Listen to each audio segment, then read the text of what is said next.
Toma no te cawe te fitiga pe ko laya o. Toma no te ca, pero se hawa makume. Osame uwese.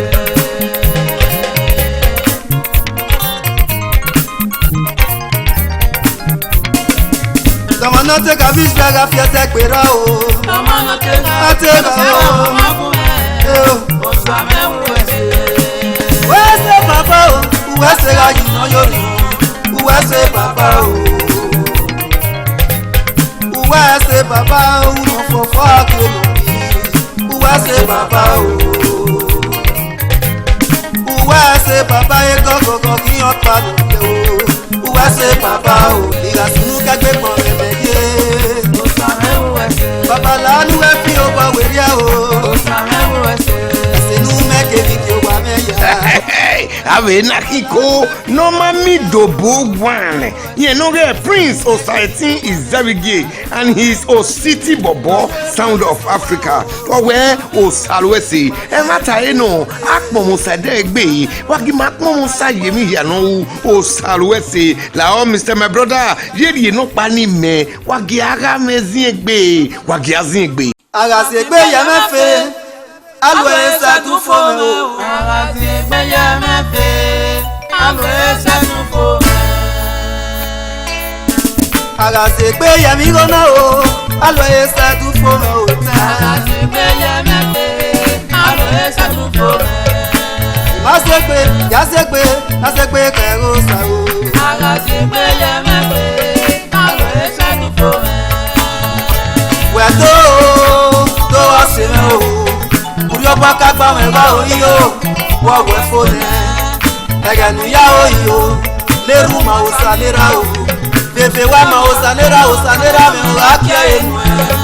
Uki wa la ba, la se na nu e yo. Atege fa mo we fi o baba o la leru ki o sa. E fa ya pita o, we destiny me delay. Destiny me delay, it can never be changed. Èmi no sa wuwa kian ba ton, wuwa kian e brother o. Ale lo senu se wo ya sister o, o ta onya yare Ije me. Emi no ri eni ebo. Èmi no ri ati ya me, aga se ne ba na me ọmọ o. Aga sun se o, ya kun gbe na re.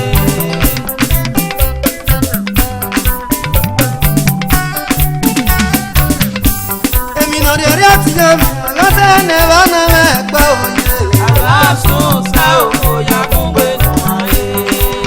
Aga su se ki àwọn ń kọ́ pọ̀ bàbá yo. Aga sun se o, ya kun gbe na re. Èmi no ri ati ya me o. Èmi no ri ati ya me, aga su se mo ń kọ́ pọ̀ bàbá yo. Èmi no ri ati ya me o. Èmi no ri ati ya me, aga su se mo ń kọ́ pọ̀ bàbá yo. Aga se sugar yo to, iya me ya ribo. Èmi no ri ati ya me re o. Ami eno si obi ogwe, ami eno si oganu, ami oma no wo si omeme na. Eto me wa kita me ome o, ni mi aba pon ni ya sere o. Wa ke pe me pa me me. Emi no ri eni ege to di eni esota. You sabi the matter now.